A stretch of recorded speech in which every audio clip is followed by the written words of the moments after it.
Good morning, everyone. Welcome to the Plain English webinar on top tips for writing emails and letters. You're all very welcome, folks. I'm joined by my colleague, Derv Ryan. How are you today, Derv? Hiya, I'm feeling good. Bit frosty Good. this morning, but we're warming up now today. Yeah. Don't want to be driving anywhere too far in the frost and the ice. So thanks very much, folks. We've got about 300 people registered, so that's a lot. So thank you for your interest. So we've 100 people here, which is a lot of people. So we'll just get started, if that's okay. And if more people join us, we'll just include them. Yeah, thanks, Margaret. Good morning to you too, Margaret. Good to see you here. So people can see the screens. Derv, you can see the screen? Yeah, so hopefully you've attended a couple of these before, folks, whether through Derv's Literacy Open Doors webinars or through the Plain English webinars, so you kind of know how it works. So yeah, this is number 4 in our series for this year.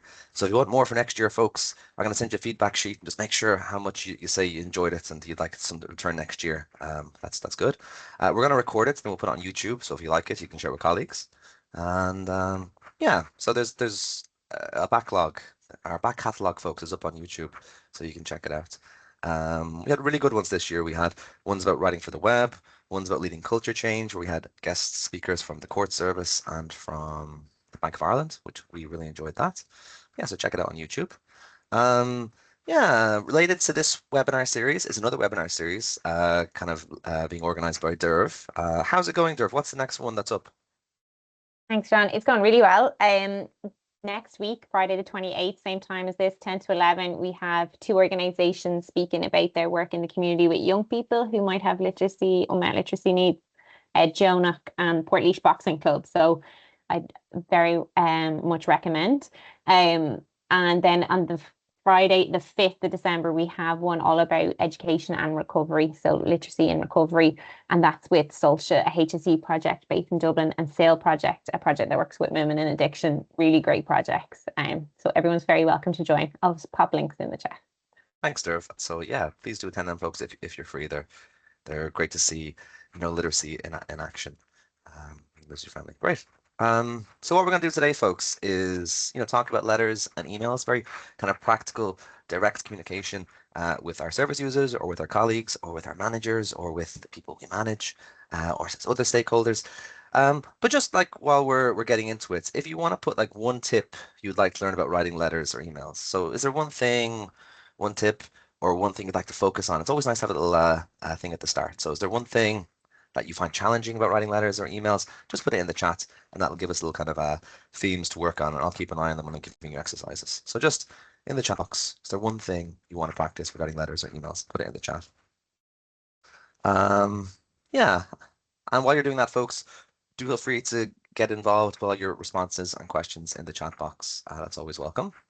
I'm not sure this has ever actually worked, but we'll try it again. I like having an audience, folks, and faces to see, because it really changes how you present if you can actually see how people respond to the things you say or the questions you ask them. So if you fancy having your camera on so I can see you and see respond, just say yes to camera in the chat, and then we'll give you the power to turn the camera on. But we'll try to give people, see people, and we'll try to give people chances to speak as we go along when I ask questions, things like that. Yeah, so you want to have your camera on, please say yes to camera, and Derv and myself will find you and give you the power, and then you should be able to do it, but it might take us a couple of minutes. All right, so the plan for the webinar, folks, is do a bit at the start, introductions, just do a bit of chatting about what makes a good letter or email, show you some resources, and then, just to thank everyone who sent in samples, because we are a community of practice. You're here because you want to improve things. So thank you for sending in samples, and we're going to look at them. And when we look at them, we're doing it with respect. We're doing it together. Thank you for sending in real samples. Someone a few months ago for another workshop sent in a letter from the Department of Agriculture, and it's a real experience reading this letter. So I want us to think about that. So we're going to look at in long form, maybe towards the end, kind of put all the tips together that we look at, and we're going to look at the Department of Agriculture letter. Yeah, and then questions and answers at the end, folks, and we'll finish at 11. So hopefully the morning will fly. Yeah, so it's always good, folks, to ask people what they think before we get into it. So I'm just going to point out this really good resource, which I've learned a lot from this year. It comes from the World Health Organization, and it's called Better Letters, Evidence and Considerations from Behavioral Sciences. And that sounds very complicated, folks. but it's just about like how can we encourage people to do things by writing to them, you know? So how can we encourage people to do things? Behavioral sciences, you've heard of probably nudge a lot. So how can you change people's behavior? And this is from the World Health Organization. And I learned a lot from it. So I'm going to kind of drip feed the learnings I have from it and things I find interesting from it for the session. And I encourage you all to read it. I sent you a link to it when you signed up for the register and when you registered, but I'll send it to you again afterwards. Yeah, so I encourage you all to check it out because it's so practical. My first question is, like, what's good practice when sending an email or letter, folks? So lots of good things in the chat so far, which is great. Thank you so much. Yes, the camera, people putting in their tips. Thanks, Sarah. But like, yeah, let's just talk about good practice, folks. So draw a line under what you said already. Just like, what do you want in a letter? If you receive something from the Central Statistics Office, or you receive something from the DSP, or you receive something from your bank, what do you think is good practice? Put your thoughts in the chat box for me. I'll give you a minute.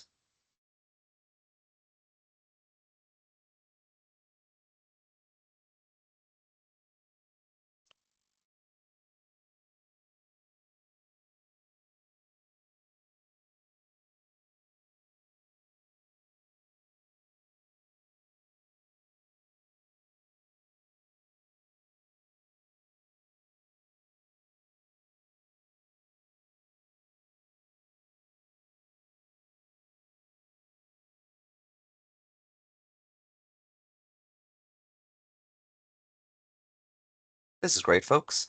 So if you're watching the recording, you might not have access to the chat, so I'll just kind of um, pick out a few. So clear call to action, or saying you don't need to do anything. It's interesting. Yeah. Most important information first, or state the ask first, bullet points in bold for important information. Thinking of the why.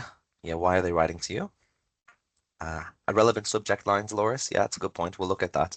What's the difference between sending someone an email just with the words update versus sending someone like, update about name of projects, deadline, 30th of November. There's a big difference, isn't there?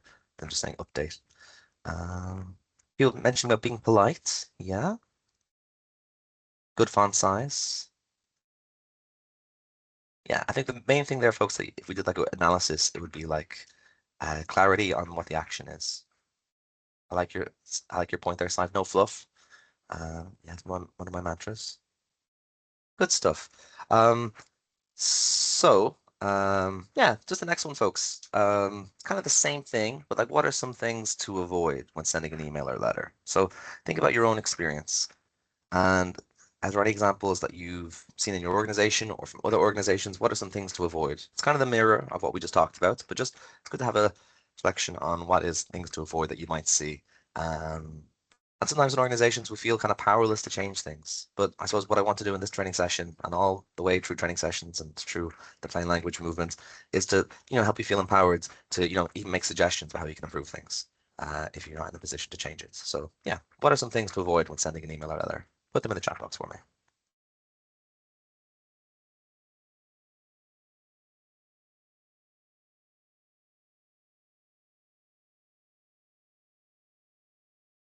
Thanks, Linda. That's a good point. Avoid letting the legal and compliance teams rewrite your letters. Yeah, yeah. That's an interesting one, Linda. I'd love to hear your voice if you feel like it, because that's such an interesting point. If I find Linda and I give you the mic, Linda, I'd love if you just talked about that.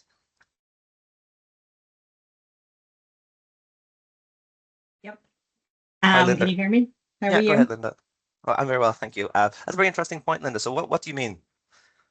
So generally what we find when we're working with some organizations is they write this really good letter to the customer that's quite clear and they're saying exactly what they want the customer to do. And then it goes through numerous iterations through legal and compliance and comes out 4 times as long, no plain English, full of jargon, completely baffling to the customer by the end of it. I mean, I get from a legal perspective, there may need to be like a back page with terms and conditions, but I definitely think there's no reason why the cover page can't just be Hmm. written in plain English. And then potentially there are subsequent pages on the back that, is filled with all the legal and compliance jargon that they want to put on it. But the front page should just be a plain English letter saying, here's what we're writing you about, and here's what we need you to do, or not, as the case may be. Thanks, Linda. So just to kind of like back up your arguments, there have been in recent years these standards from the ISO published, and there was one published this year about legal communication, which kind of does what you just said, which is like, can you layer it so that if you have like a cover letter or a cover page that kind of summarizes the key points to kind of for the general reader, and then you can kind of write in a way where if you want the further information, the legal detail, you can find it in an easy way. Yeah, so I think that's a good point. So what I think can also help is, if you can get legal and compliance people on board because they want to do a good job, they want to cover the organization, and if you can help them become plain English champions or plain English aware, it can be helpful. You might have to do a bit of culture change.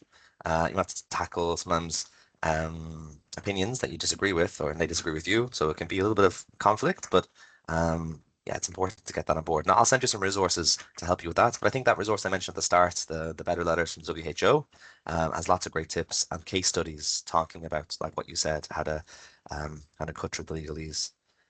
Great. Any other really excellent points there, folks? Yeah, very practical ones, like always rereading emails before issuing. One of my trip trips tips, folks, that I do for myself is that I've set this kind of delay of 20 seconds that when I send something and then I have 20 seconds to undo it, if you get what I mean, before it's actually sent. And I find that actually saves me so much time because like, oh, I've sent that, but there was actually an error because you're writing emails very quickly. So you can actually do that in your settings. I find that very helpful for me. Yeah, so the question I said, folks, was just what are the things to avoid? What else can I say here? Avoid irrelevant information, technical jargon, um, word salads. Yeah, very, very good. Abbreviations, acronyms, too much information, long sentences. Good. So just to show you a couple of things from that fantastic toolkit in the WHO, they talk about things to avoid. So this is interesting. So they say to avoid writing from the perspective of the sender rather than the reader. So I want you to keep that in mind, folks. So we should be putting the needs of our readers first. They focus on regulations or guidelines, which are more important to the sender than the recipient. So you're thinking about what does the reader actually care about? Not like, so I think that was kind of Linda's point to a degree. Desired action is not clear, which you talked about, everyone. They use complicated language terminology, they're too long, they're not engaging, and they don't use evidence-based techniques to stimulate positive behavior. Well, that's a little kind of, they're selling their own method there, which is interesting. Yeah, so that's kind of some common problems with letters, folks, from the WHO toolkit. And then they kind of have their good practice. So I think these are very interesting, folks. And I'm not as au fait with some of them as I'd like to be, but I think you can really dig into them when you read that toolkit. So like clear call to action, keeping it short, adapting to the cultural context and consider health equity. They're kind of coming from a health lens. That is interesting to consider. You can learn more about that. Address the barriers. Yeah, okay. Attract the reader's attention. Use the right sender and signatory. It's very important because people sometimes will get annoyed by, yours sincerely or yours faithfully if it's not used correctly. So there's small things, a bit old-fashioned, but some people will be annoyed by them. And then combine with reminders. That's an interesting one, folks, about having reminders.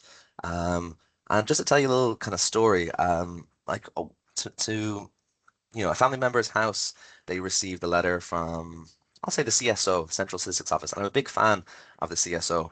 But on one of their letters, it was inviting them to participate in like a health survey. And it said at the top of it, like final reminder.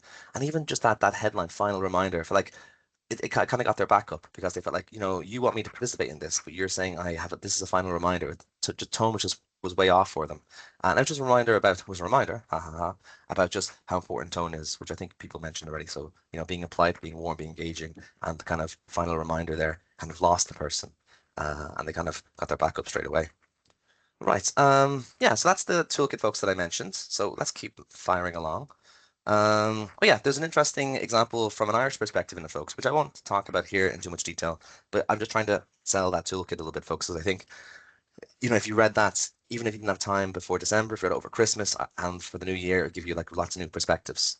So there's an Irish example in it from the Department of Health. So yeah, go to the Department of Health. Okay, good stuff. So that's that toolkit, folks. And I just want to do a little bit of reminding you about the plain language principles. So to get people on board, get senior management on board, they can be used to point out to the ISO plain language standards because, management sometimes things like this very, very seriously. So I'll send you links about them, the ISO principles. And folks, the principles from the ISO boil down to 4 things, and this is one of my magic acronyms. You're probably sick of me telling it to you, you've been to these webinars, but I think it's very memorable. And it comes to the magic acronym FUR. So when you think about plain language, making things clear for your reader, think about this magic acronym FUR. Okay, so you're making information easy to find, easy to understand, easy to use, and relevant.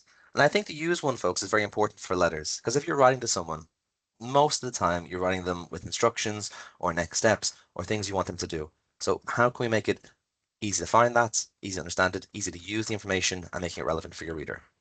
So FUR, folks, I'm going to test you on that at the end. What does it mean? Hopefully you'll remember. And to back up your kind of advocacy in your organization, folks, to win people over, if there's a bit of resistance, you can point towards, recent developments such as from the central bank.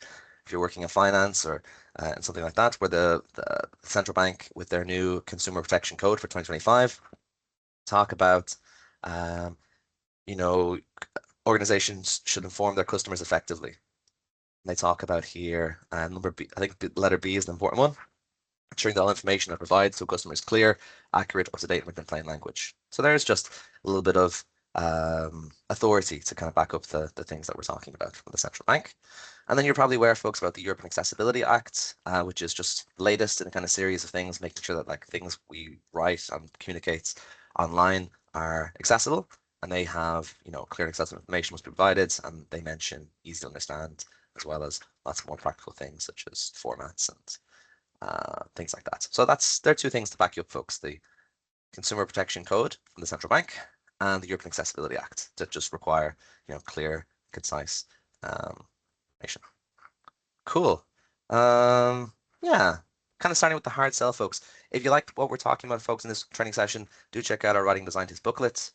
The National Disability Authority have a great toolkit as well. So I know I'm kind of hitting you with lots of tips at the start, but we're going to get into the examples in a minute or two. So there's just one to really bear in mind.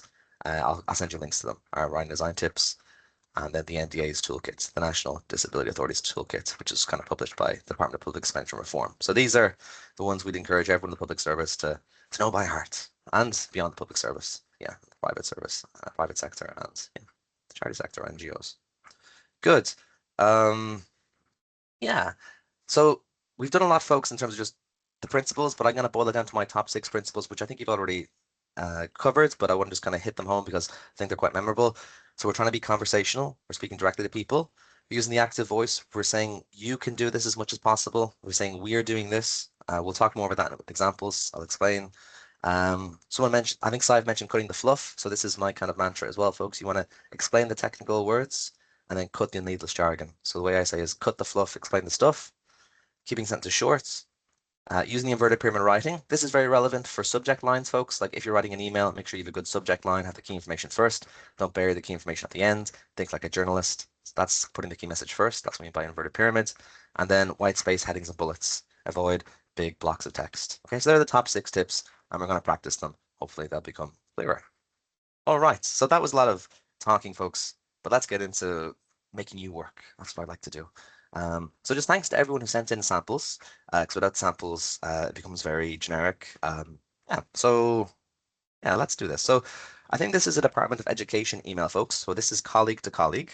I'm going to show it on the screen, and it's always good to say what's strong about something first. So like analyze it, put yourself in the shoes of, you're kind of wearing 2 pairs of shoes, folks. You're both the writer and the reader, if it's possible to wear 2 pairs of shoes at the same time. Not sure it is, but you're kind of writing it. You are the writer and you're also the reader. So you're thinking about both perspectives in this exercise. Okay, and it's about everyone's favorite topic, pensions. Okay, so context is you have contacted the pensions department, Department of Education. They're responding to you, and this is the response. So I want you to think about what's strong about it in the chat box. Put some things there, and any suggestions, put them in the chat box. Always good to have one strong, one suggestion. Take your time, maybe read it 2 or 3 times, analyze it, and then we'll talk in the chat. And it's an email. This one's an email.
Good work, folks. So strong things people are mentioning. That's the tone is friendly.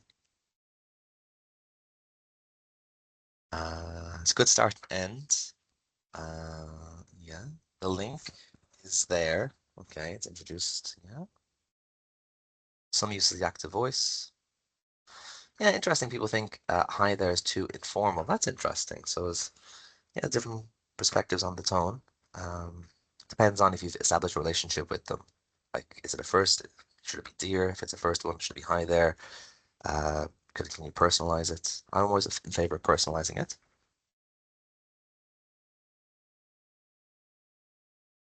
Interesting. Yeah, good reading for all the different ones. Yeah, I think Karen then makes a good point. Am I returning the attachment to an email inbox or by post? Yeah, so how do I actually do that?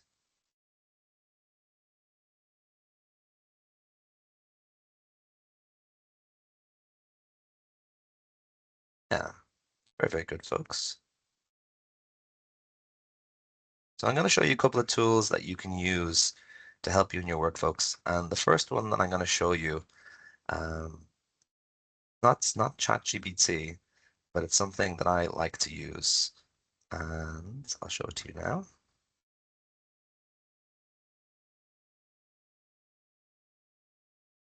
I'm just going to grab this text, okay? So one tool that I like to use is called the Hemingway app, and it can give you a little bit of objective feedback, anything that's possibly be objective about your writing. So it's called the Hemingway app or the Hemingway editor, and I find it very useful for emails and letters. So I'm just going to make sure that the text is like there. It was in italics when I originally got it, so it's in italics there. So this is the Hemingway app, folks, and it's just the text we were looking at. And you'll see here it gives you a grade score, and it shows you what the grade score. What's grade score? Well, you want to aim for grade 8 or grade 9, folks. That's based on the American system. Okay, so when you go through schools, go through classes and years in America, you're kind of going up grades. What they say is like aim for grade 8 or grade 9. That's kind of junior cert reading level here in Ireland. Okay, so that can be a useful way to give you a quick reading. These reading algorithms or reading formulas, they're not perfect and they can be easily gamed, but they can give you a really quick indication if something is hard or not. And they show you where your very long sentences are. So I can see that I have a long sentence there, and I have a series of long sentences here, and a long sentence being anything over 20 words. If you game it, you can just start putting in full stops to things if you want, but that is like cheating, folks. And you'll see that the score is going down, but not making sense. But it can be a useful tool, the Hemingway app. Yeah. So does anyone want to like put their hand up and tell me how they might rewrite this or how they might restructure it or what they'd bring out? I'd love if someone did that, folks. You felt confident. Just put your hand up using the raise your hand icon there and just, yeah, maybe you can tell us some suggestions on how you might restructure it or anything like that. I think it's already quite strong. Anyone want to have a go? There we go. Catherine. I'll just find you, Catherine, here now and give you the mic.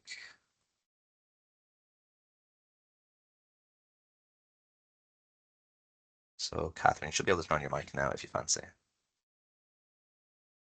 Yeah, hey, thanks. Hi, Yeah, Catherine. I think it flows well, reads well. I'd just rework the last sentence. Um, Hmm. if the pension modeler does not provide you with sufficient information, please complete query one form, which I'm attaching to this mail to return it to us, and yeah, give the email address or the postal address, and then we will revert to you in due course. Great, great. Yeah, so So us and someone. Sorry? there's an awful lot in that, Catherine, isn't there? There's like three or four, Yeah, five, just four chop different it pieces. up. Yeah, yeah, Yeah. right. Great example. And just while you have it there, Catherine, like for me, the word revert, I find like it's one of those office words that we use all the time, and this Yeah. might be an office like interaction if that makes sense. But like, could you think of another word you could use instead of revert? Just we will reply. Yeah, yeah. Uh, Simple. Yeah. I think if you're writing like office to office, I think revert is fine. If you're writing to the public, it might be one of those words that could just think like, oh, they're talking to me in their language. Yeah, Um, softer. Yeah. yeah, great. Thanks, Catherine. Got other Thank you. people who are want to have a go. So Is it Majo or Mayo? Nice to see you there. Maho, hi. Hi, Maho. I'm the person who's always, I'm not a native English speaker, so I always remind people to keep an eye on that as well. I think when reading this letter, I would use more I and you, more direct language. So please be advised that there is a large backlog of statement. Like that's saying a lot for we're a bit delayed, do you know? Yeah. And it's like there's passive voice as well. Priority is given to members of. We are prioritizing, you know. So I think more active kind of like sentences, and also I think it could benefit from formatting. Like the bits about the modeler could be in like a box or something, just explaining how to use it. So definitely using modelers, using format to just structure the letter a bit more. And it says, please have your most current payslip to hand and any previous statements, you know, as these will assist you, you know, maybe it is useful too, Yeah. you know. Interesting. Just, Thanks, Majo. I think Just I was an editor in a previous life or something. thanks, Majo. And the first point you made at the start, like being like it was a non-native speaker of English. That's what you said, wasn't it? And is that what you said? Yeah, that's what I Okay. said. It's my third one, so Amazing. I keep telling people, uh, modal verbs. You know, like I find, especially having worked with migrants and refugees as well, sometimes we put so much effort into being polite, that it's just really blurring the message. Or it's like, would you mind? Do you know? I'm like, be direct. That's actually kinder for people to get the language, to get the message. Yeah. Thanks, Majo. That's very interesting. And like in a different training session, I remember looking at, I think it was a community organization, and they were communicating directly to migrants, maybe on WhatsApp. And it was like, would you be able to do this? And like what's a shorter way to say, would you be able to help me? Can you help me? Can you? Yeah. And I think like our Irishness, we're kind of, yeah, there is a lot of cultural indirectness. So it can be useful to, you don't want to lose that in particular, but you want to make sure you're not using, you're being intentional when you're writing to people who may have English as a second language, which could be You can a you lot of can be people. polite and direct. Yeah, Yeah, it's what I usually say. You can still be polite and please and thank you, but the the best way to be polite is actually helping people understand what you're trying to get them to understand, the message. like that. I'm going to steal that. The best way to be polite is be direct. Yeah. Um, Thanks, Majo. And I'll just go to Karen. Karen, do you have any other points you want to suggest? Yeah, it's kind of touching on the direct element of it there. I think the ask from the person that they're writing to is very unclear. It's saying to assist members in establishing their pension entitlements. They can go to this link, but then in the second paragraph, they're saying that if you don't fill in the link, then they can't process it. So they're not being very clear in terms of what the person needs to do. If they don't use the model, then they have to fill in a query one. But the way that it's worded, it's kind of very much so, right, okay, we've got your letter. We're going to wait because there's a large backlog. If you want to, you can complete your information in this link. But then they're saying you have Actually, to yeah. complete the link, do you know? So it needs to be a bit clearer there. It's good points. Karen's excellent points.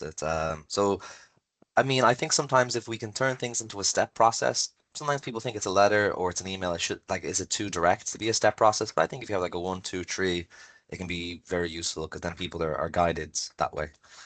Excellent. We won't use ChatGPT, folks, but you could. We might use that in a different letter. But yeah.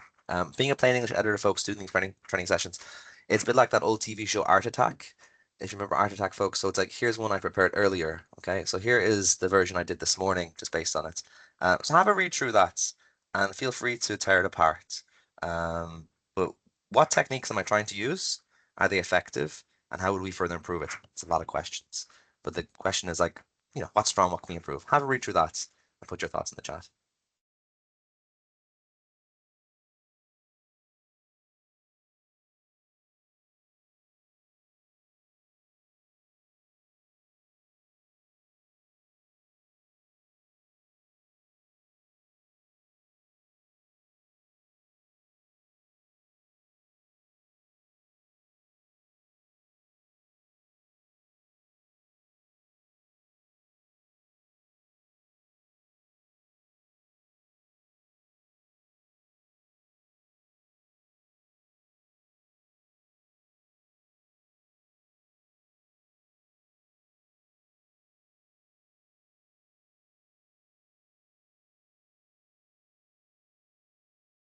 Yeah. So sometimes, folks, when we think about plain language, um, we think about just words. But for me, it's much more about structure. What's the key information? How can I introduce it? How can I make it flow? And that sometimes means stepping back. And then I'm a big fan of white space, big fan of headings. Sometimes I use too many subheadings, but then you can kind of take them out. But subheadings help you organize the information and think in terms of chunks. Um, a more active voice. So as Majo said, try to get the we in. So uh, where was the we? Currently, we are giving priority to this, and then trying to like build up the pension modeler as the option. Trying to bullet point when you have kind of things. Sometimes bullet points. Sometimes people think two bullet points is it's too few, but I think it's grand. Um, there's me being Irish again. I think it's good. Uh, Yeah. Sometimes people get hung up on using the word unfortunately, but I think in letters and emails, sometimes you have to be really, really neutral. So maybe it's not unfortunate, just the facts. I'm a softie, folks. I think a use of an unfortunately can be helpful for tone. And then, yeah, I think the point someone made about return to us, like how are we going to return it by letter or by email? So yeah, that depends on whether it's a letter or an email. Hopefully it's an email, or maybe it's a online form. And you'll see, folks, I've also, if this was an email, I've tried to put the link in as an accessible link. So use the pension modeler on gov.ie. So rather than just having the long link, if you can make a descriptive link, that is good practice. Any questions or thoughts or things you want to challenge, folks? It's always good to, if you want to nuance something, or we can move on to the next example.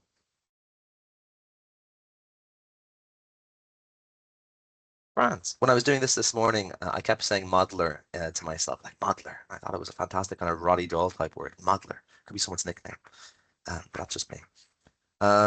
Let's look at a couple of examples, folks, from the Department of Social Protection. So thank you for sending them on. I think the first one is a letter, and the second one's an email.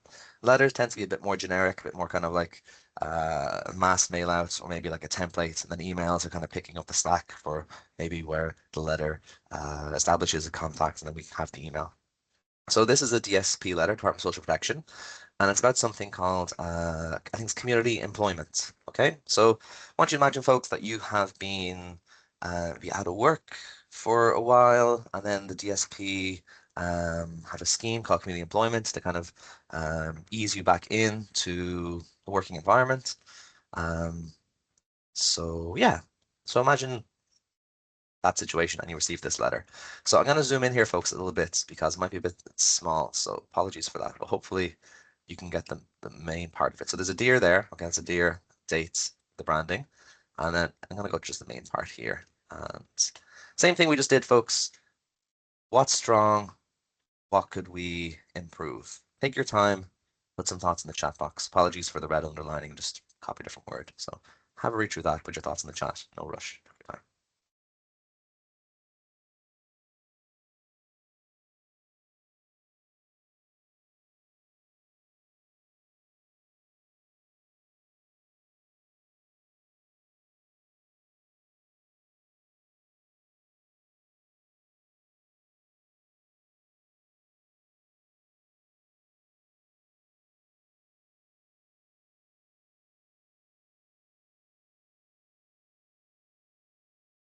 If you're just joining us, folks, we're looking at this letter from from the Department of Social Protection. What's strong? What can we improve? You're a member of the public are receiving this.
Great eye, Lorna. You've noticed that there's a bit of kind of formatting there. There's a bit of grayed out text. It's funny the way it kind of skips your eyes, but yeah, great points there, Lorna. Yeah, the jargon.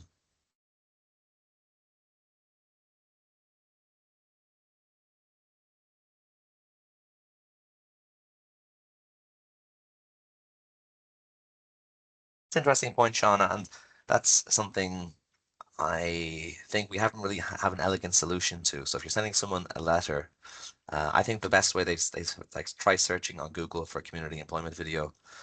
Maybe you should like mention that it's on Vimeo because when people think video, they think YouTube, and Vimeo is a different platform, might be less familiar to people. So it's in the link, but maybe if you're not very tech savvy, um, you won't know where that is. So should you mention that it's on Vimeo? I was thinking you should include like a screenshot of what it looks like, because sometimes when we see what things look like, that would be a big expense having a screenshot of the video and a letter. Um, yeah. QR codes could work, Majo. Yeah, that's a good idea. Just to kind of share resources with you folks all the way through. There's an organization I like called the NNG. They're called the Nielsen Norman Group. And whenever there's something a bit tricky, about writing for the web or writing for, writing for the web, I'll look at how the Nielsen Norman Group do it and what advice they give. So if you're ever stuck for something that seems, oh, this is very, very hard, I'm not sure how to do it, you can check the toolkit I mentioned from the National Disability Authority. They'll probably have advice, but the Nielsen Norman Group are a great place to go for information as well. And they've like 13 guidelines for using QR codes. So yeah, that's a good resource folks to have as well. I'll just point that there because you mentioned QR codes. Lovely. So similar to what we did before, folks, does anyone want to put their hand up, maybe different people from before, and just talk about how they might restructure it or how they might bring out some of the key information? Anyone want to have a go at that? It's a bit longer, I know, but just 1 or 2 points might be good to hear from people.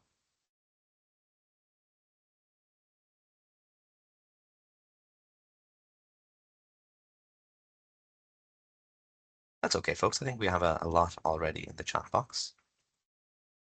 Yeah, let me ask very pointed questions. What did you think of the start of it? If anyone wants to answer this aloud, you're welcome. But what did you think of the way we began the letter?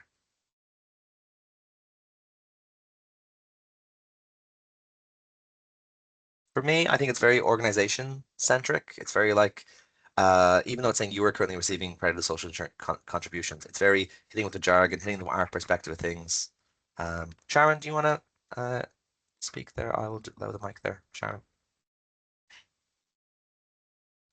I think it would be useful to say our records show that our recent records show that you were receiving. Okay.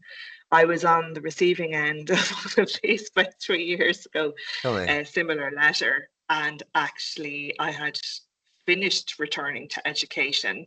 I had gone through a whole process, but the feed over. So you know the way it can take a little bit of time, especially when stuff has been outsourced from Intrio. So or recent records, and given people the outlining that you may have, your circumstances may have changed. Okay, yeah. So this is, we talked about directness in the previous one. I think this is very, very direct. You're suggesting a bit more kind of nuance, a bit like our records show. Yeah, I think the directness here, I'd like to be warmed up a tiny little bit. I think they're trying to sell me on community employment here. But I think it's almost, they give me the tone at the start, I think is a little bit harsh is the wrong word. It's definitely just stick as opposed to carrot. That's a good way to put it, Sharon. Yeah, thank you. Good. Okay. Anything. As a result of recent improvements, again, that line there, like, do I care about these improvements? Like, I don't know. It seems like the department wants to talk about how great they are. Like, okay, you are now eligible. People sometimes ask about the word eligibility and eligible. If I can, I'd use the word can. You can now participate. You can now take part. Do I need to know about eligibility? If you have to know about eligibility, yes, eligible, good word to use, or you qualify. Some of the benefits of working in CE. So the acronym, folks, CE. Again, I would suggest maybe not using the acronym at all. Just continue using community employment. Because in a letter like this, you're trying to build up what the brand almost of community employment. CE is the DSP's acronym. Do people on the street talking about I'm in a CE scheme? Maybe they do. Maybe they don't. But I just think you have to think about that. Don't just revert to using, I use the word revert there, folks, breaking my own rule. Don't just use the CE. Don't use the acronym. Think about, like, should I use it? What would my audience actually respond to? Yeah, there's a couple of ones here, like the benefits. I think the benefits are good and well explained, but sometimes they're a little bit jargony. So increases for qualified adults. I'm sure people would be unsure what a qualified adult is. It's kind of department speak. Participants pay PRSA a class 8 like what does this mean? Like why is this important to me? Is this for my pension? Is this for my social welfare contributions? Um, Participants can apply for the National Childcare Scheme if you're a parent, as Margaret said. Um, yeah, there's a bit of passive voice here, folks. So job vacancies in CE can be seen on the Jobs Ireland website. Let's not overthink this, folks. Let's just, if you were talking to someone on the web on the phone, but in the chat box, what would you say to them? You'd say, "Oh, by the way," give me in the chat box what you would say to a person on the phone for that line there about job vacancies. What would be your way of wording it in the chat?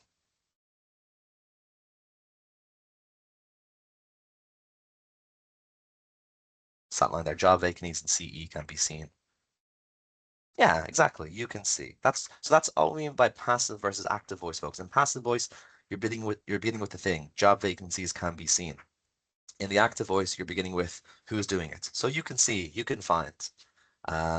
Maybe for variety, they decided to use the passive voice there, or maybe they want to lead with job vacancies. Just depends.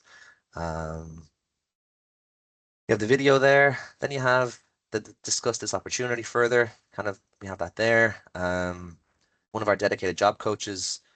I mean, dedicated job coaches. I suppose it's is that jargon again? Can we just say we will call you? Um, then we have the video again here. So I think this is an interesting one, folks. Please watch. I would put a heading here, and then because for me this is one of the key things we're asking the person to do. Okay, this is kind of the yeah. So what subheading would you give that? And then give me a suggestion for those two sentences in terms of like what you might do to them. So what would be your subheading to introduce that paragraph? Yeah, that's a good one, Grania. Before our call, before the meeting.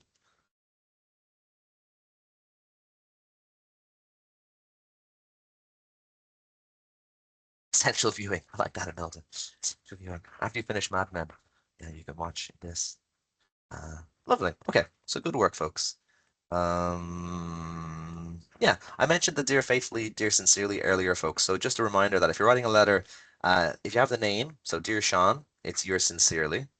This is like old-fashioned stuff, folks, but it's good to know. And then if it's dear sir or madam, to whom may concern, it's a yours faithfully. That's right, isn't it? Someone correct me if I'm wrong, but yours faithfully. If you don't know, yours sincerely. If you do know, so we got that right there. Yeah. It's a good point, Linda. You want to keep things to one letter. You want to keep things to one page. So sometimes you might have to squash things. Some of our guidelines in NALA do say about line spacing. Sometimes it goes over one page, so you have to work really, really hard to keep it as a one pager. Because when you go over one page, and it increases printing costs, and it just people often will just get fatigued. Um, yeah. So what I want you to do, folks, is I've had a go at editing it. Might be a bit small on the screen, so I'll kind of take it in half and chunks, but you kind of see the whole thing there. We got a call to action. We have more subheadings. We have a table. We have a next steps before the call. So have a read through this, folks, and see what you think. Okay, so I'll start it there.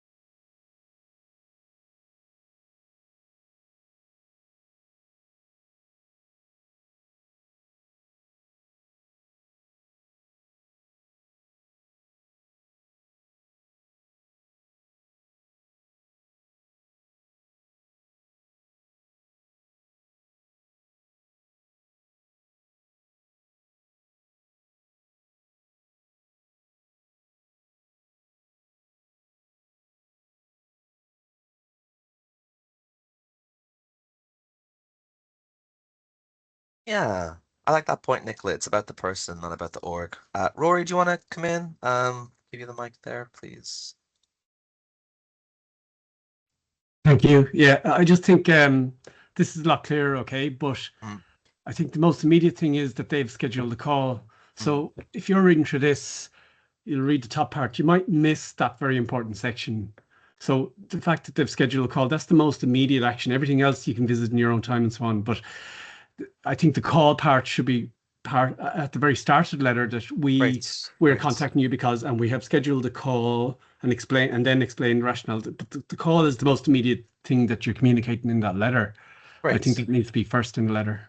Great. So let's what I would encourage you to do, folks, is to have like a call to action as like a header in a letter. It might seem like, oh, having call to actions, it's kind of very web or very newspaper journalism, but I think it can be very useful in letters. So and you can even have a subheading there. So you can have like um invitation to take part in community employment program. The wording's not right, but we will call you or expect our phone call or, at X. And then you could have like a phone icon potentially as an idea. Or you could maybe include in the first paragraph, like next steps, including a phone conversation with us. So I did try to put it there. Maybe we need to have even more prominence. So you could do it in a couple of ways, have like a subheading underneath that, but then it gets, yeah, you don't have a subheading. I did try to include in the first paragraph, but you're right. Maybe we need to give it more prominence. Maybe we should have like an icon. Maybe we had like more time. We could have icons here. You don't have too many icons, because that can be fatiguing as well. Just have one or two icons. Yeah, great points, Rory. Thank you. Good. So, any other points like that, folks? So, I mean, for me, the strength in the plain language approach is it really helps us think about our readers, makes us think about the realities of our communications. And then part of the plain language approach is doing what we're doing now, folks, which is getting together as a community, a practice, like, across Ireland, here we are, across the public service and the NGO sector and private sector, here we are. But like in your own organizations, if you're working on something, have a Teams meeting, put up on the screen or do it in person, have some croissants and just, what's strong about this? What can we improve? If you can involve real users, all the better. Good stuff. So that's my quick rewrite of that, folks. And there's more we could do, but there we go. Any final thoughts before we move on from this one?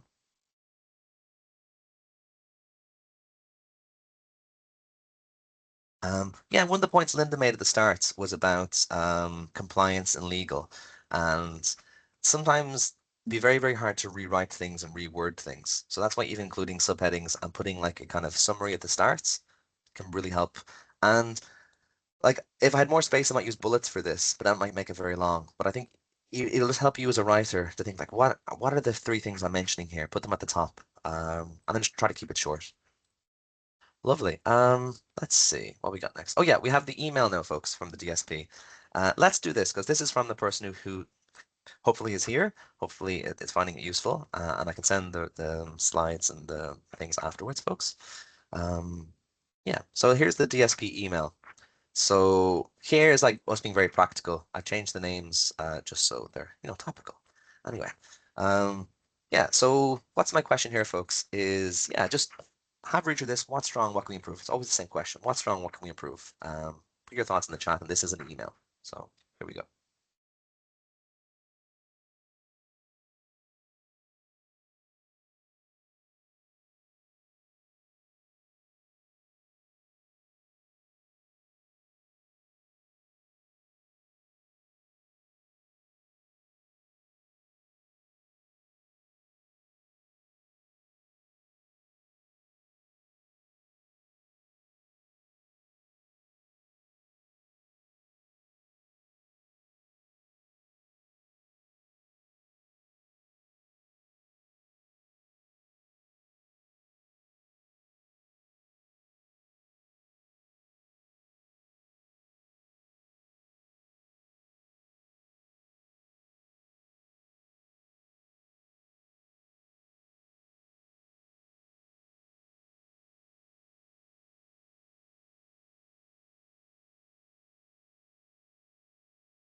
your time, folks. No need to rush.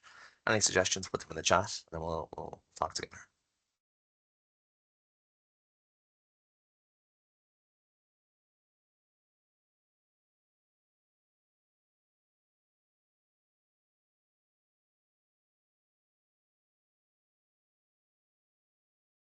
Yeah, Tony, do you fancy putting your hand up so I can find you? And I'd love to hear that point aloud if you fancy it. Thanks, Tony. So you should have the mic, Tony, and just Yeah, this is just advice that I got many years ago when I was working in a private sector.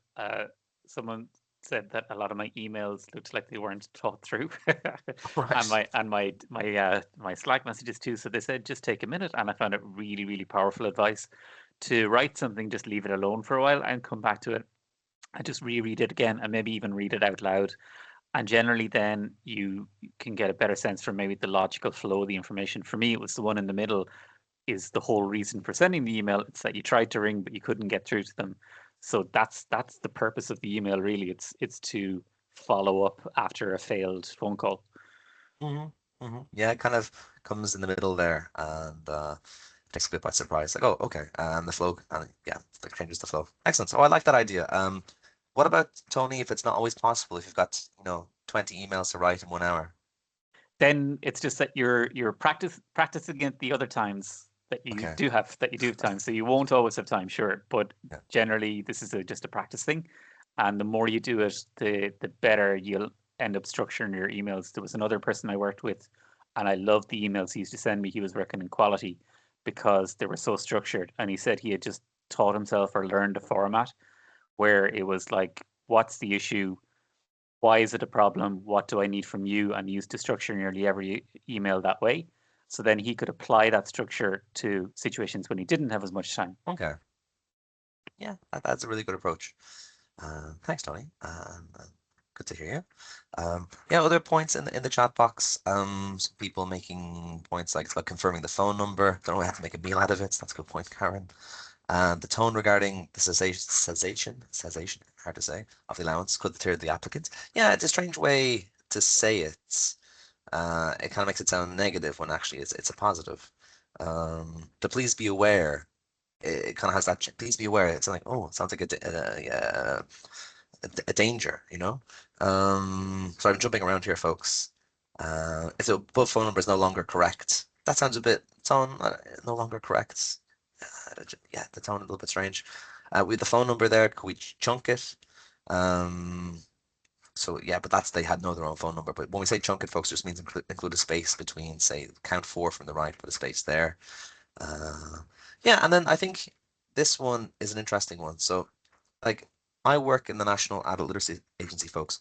We think about literacy a lot. We think about people's reading skills, and skimming and scanning are actually quite hard and high level, techniques. So I would probably turn these around, and I'd probably put the grounds person first, and then put the codes afterwards, because I'm thinking this doesn't mean anything to me. CES, okay, Community Employment Scheme, 24, it's the year. 9 maybe the month, and whatever 711, maybe that's the job for that year. Okay, so you can figure it out, but like you should, yeah, just put what's the grounds person, put the salient information for the reader first, potentially. Okay, lovely stuff. So this is one I prepared earlier, folks. Yeah, so as a plain English editor, some people said maybe we could cut a lot here, but have a read through that and see what you think. Hopefully it's big enough.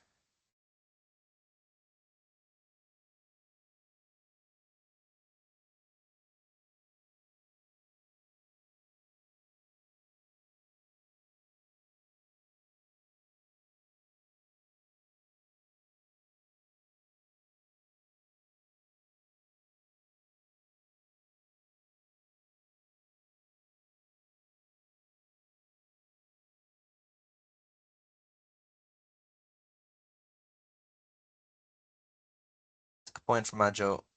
I tried to get that across with the plus, with the bold, but maybe I could do more. Yeah. Good point, Linda. Mention the social welfare payment first, then that job. Yeah, I was messing around with that and I didn't know. Yeah, so if I had more time, maybe we could workshop that a little bit. But yeah, it's a great point.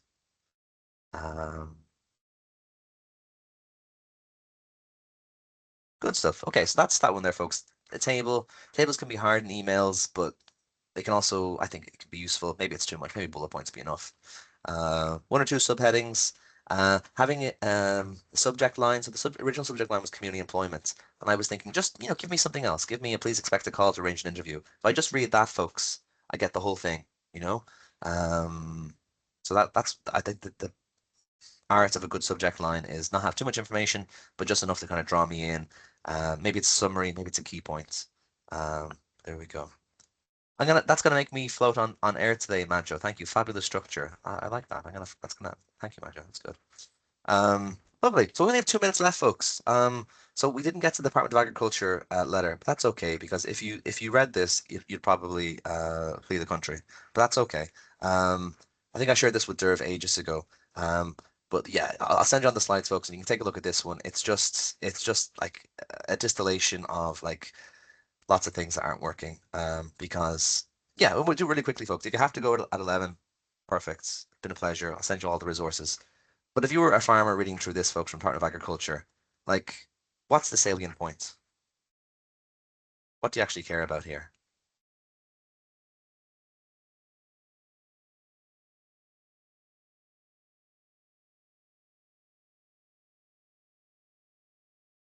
The hard one, folks. Hard one. Maybe I should have started with the hardest one there. But basically, it's about yeah, that's it, Lorna. Housing order will be lifted. Exactly. So there's just too much text, there's too much underline. And when you underline so much, folks, it just reduces the importance. You're using bold and underline here. You've links that are not accessible using here. Just the language is very, very hard. So if you work in the Department of Agriculture, please get in touch and we can have like a little workshop. But I was just thinking, okay, here's just lifting of the precautionary confinement due to be risk of avian flu. Lifting, yeah, so leading with the word lifting. Yeah, maybe you can use a better word. Then just trying to distill it down from 10th of May, all free range birds must have continuous daytime access, open air run. And then do we need all this? But yeah, maybe you need it. Anyway, that's it. That'll be in the slides, folks, and it follows all the principles we've been looking at already. So I won't go on for too much longer, folks. I'll wrap things up in a nice way. What we've been trying to do here, folks, is a content review session, which is that if you're an organization, just get together and review your contents as a team, and it can make a big difference. I love that image so much. So here's a letter I've written. Have you considered this? Here's a web page. Have you considered this? So content critiques, folks. I have some slides, or if you want to get Nala in to help you lead a content critique, we can do that. Here's my shameless plug for Nala Services, folks. If you like what you experienced today, folks, we do have like editing and training services. They're fee-based, but get in touch. We can help you edit your documents. We can help you train your team up in plain language principles so you can, write in plain language. So, do get in touch if you're interested in editing and training. Send you links to that. Do join NALA as a member if you want to support literacy. So we are a member-based organization. So please do join and then you take part in our work. You'll get discounts on our editing services. If you want to stay in touch, folks, please join the NALA Plain English Network on LinkedIn. We've over 700 members, folks. I set myself a target to get over 700 for this year. So they've promised me a Cadillac. No, there's no Cadillac, but we've over 700 members, folks. So do join if you fancy. And if you're interested in joining an international organization, folks, join Plain. Tony, who spoke earlier about the importance of giving yourself time and walking away just to give yourself a bit of space. I think he's a member of Plain, so thanks for being a member of Plain, Tony. I think you're a member of Plain before I was, so that's good. But if you want to join an international organization, folks, to promote Plain language, do join Plain. Derv spoke very eloquently about these webinars that are coming up. So we've one next Friday, folks. Do share it with your team about being literacy friendly in the community. Yeah. I'll stick around for any questions, folks. Please do feel free to put them in the chat. But just thank you so much for your time. It's 21st of November, folks, but it feels getting into the Christmas spirit, so have a nice Christmas if I don't see you before then. And yeah, put your questions in the chat, or if you want to speak aloud, just feel free to unmute and ask the question.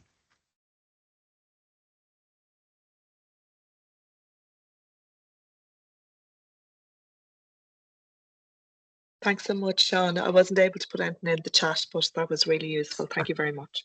Thanks, Sharon. And you sent on some things, Sharon, that I'll take a look at and get back to you. So I appreciate that. Well, I should have read the email first. It was emails and letters. Yeah, we've a lot to do. Thanks so much. Bye-bye. Lovely. Thank you for coming, Sharon. Thank you, everyone.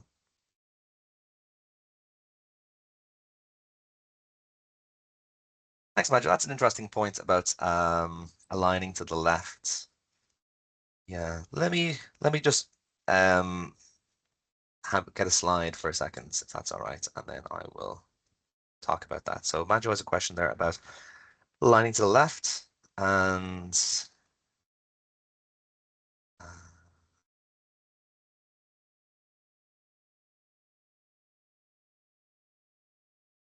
lovely. So I'm just going to take this from my emails for a second. So the reason why we suggest aligning to the left, folks, is because you want to avoid things like this in your text. So this is a newsletter I was looking at recently, and you'll see that they're using justified, and it creates these kind of what they call rivers of white space. Okay, so that's kind of the reason why we do that. Other reasons why we align to the left, we don't use center or justified, is because if you use centered, it can just change the where each line starts, which can be very unattractive and hard to read for long pieces of text. So your point there about like should we use justified, because some people maybe neurodiverse are saying that it's easier for them to read. Yeah, if you can use justified with equal line spacing to avoid those large spaces, I think that's great, you know. But what happens is sometimes people don't do that. That's why we say align to the left, or also just use justified with equal line spacing to avoid that. So yeah, I think justified it can be perfect. It's perfectly valid. It's great, but just avoid those kind of large spaces there. Is that fair enough, Majo?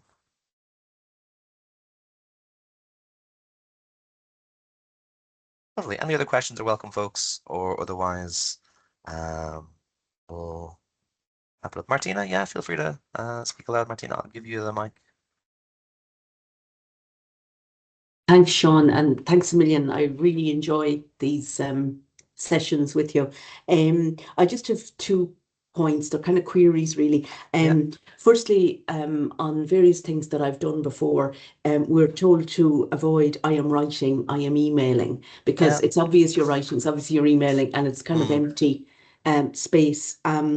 So that comes back. I'm around a good long time. That kind of comes from my school. I won't say school time, but you know, it's something. Yeah, I got you. The next one kind of definitely. I am one of those old-fashioned, old school kind of people.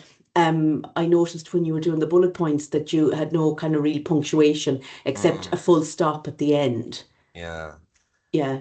Thanks, I Martina. mean, Yeah. I'm agnostic on it, but just let's talk about it. Yeah, just the punctuation piece. You know, the way you can go to you can send stuff up or whatever, and you can have people who are trying to impose, you know, punctuation and things that were, you know, make sense in a certain kind of a way onto kind of more new formats, you know. Yeah. Thank you. Thanks, Martina. So like I agree with you in principle about the like I'm emailing you regarding being a bit kind of stock and filler. But I think it could be a nice way to introduce it. And I think sometimes like if you launch straight into it, you know, like you are on benefits, you are on contributions. I think like, I'm writing today to tell you about this. I think it kind of has a nice conversational flow. So Well, you could put your recently expressed interest in the following roles or something, you know, and kind of that's why you're getting in touch with them, like. Yeah, Sure. that's true. So like you could look at this one like I'm emailing you regarding the below. So you could probably look at that and maybe it is a bit stock. So maybe yeah, I agree with you. I think sometimes when you're drafting really quickly, it can be a nice way to help you as a writer to structure it. And then maybe if you have time when you're reviewing it, you could maybe nuance it and get rid of it. But I'm like what you said, agnostic. I think everything if it works, it works. If it doesn't work, then it doesn't work. So No, these are just, as I say, points. That's all, you know. That's fine, Martina. Yeah. And then the bullet points one, well, that's interesting. So I'll just open up a web page from, you know, someone who people kind of trust in Ireland. So say Citizens Information. Say people would use this website a lot. We'll go to something about, we'll go to social welfare, sure, why not? We'll go to farming and fishing because we were talking about that. Say pharmacist. Okay. So the trend, folks, in communication on the web is to use something called open punctuation. Well, what's that?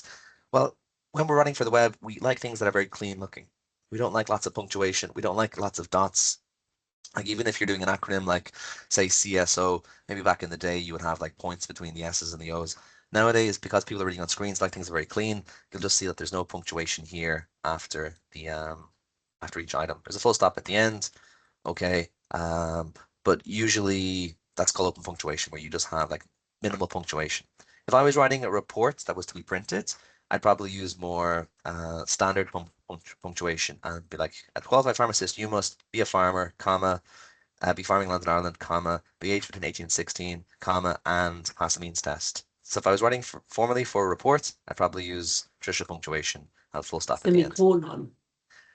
I would, so for semicolons, I think for short lists, I would probably use a comma, and then for longer lists that had commas in them, I'd use a semicolon.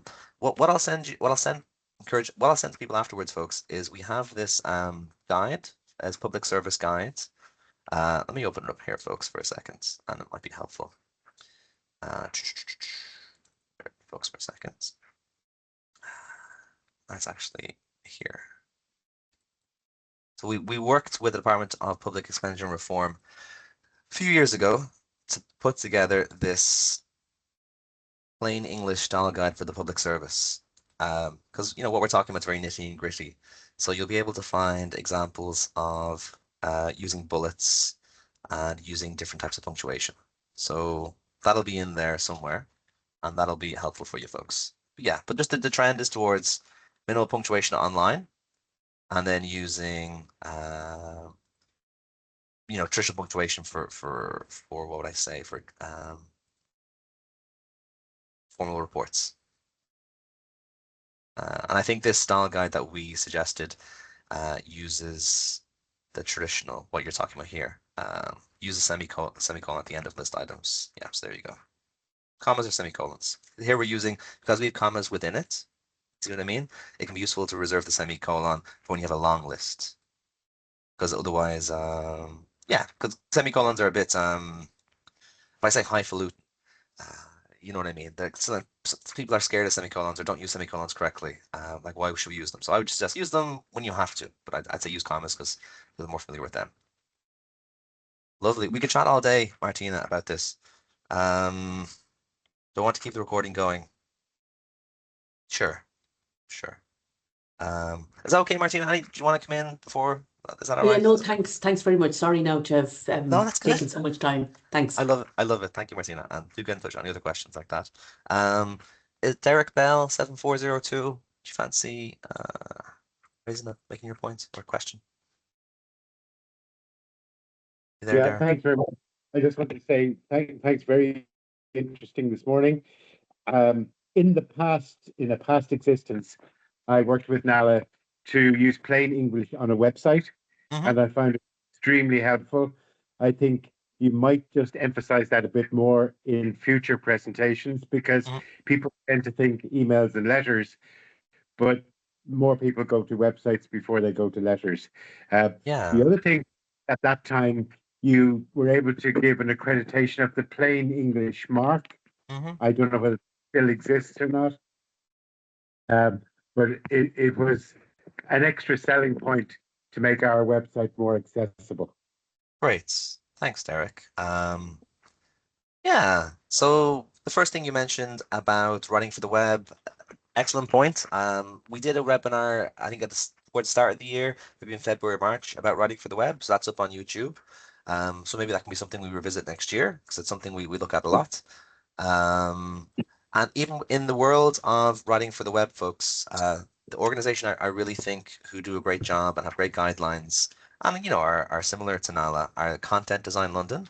So I'd encourage you to check out their stuff, and I'll send you links to their. They have this big project about like how to write for the web, and Content Design London. They published great resources about that. Yeah, so thanks, Derek. And the second thing you mentioned was about the plain English mark. So we still do the plain English mark. I think so for key documents with clients, they can hire NALA, and we'll work in collaboration with them to like read it, edit it to make sure it's kind of following the plain English guidelines. So we do that. The only thing is for web, because we're a small team and web changes so much and so frequently, we don't really have the resources to keep on top of people's websites. So that's why we made the decision a couple of years ago not to award the plain English mark for websites, because like there's myself and my colleague Claire, and think we do good work, but like websites change all the time. So that's why it's not really impossible to do the plain English mark for Okay. websites anymore. Okay. But you can definitely hire us and we'll help you edit your content for your web, but we don't do the Yeah. plain English mark. Okay, that's good. How- Good to how know. are- Thank you. Thanks, Derek. Thank you for your question. Lovely. It's 11:15, folks. So we can keep hanging out here for the after party, or we can bring things to a close.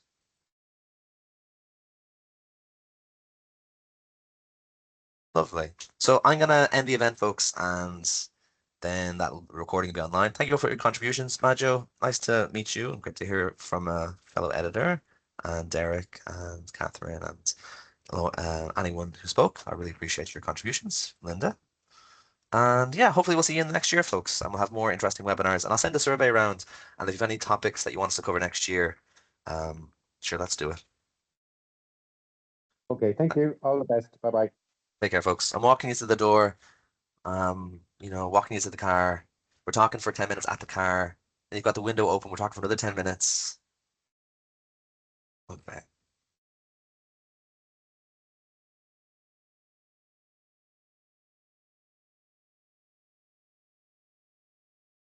Took a book at everyone. Stay warm out there.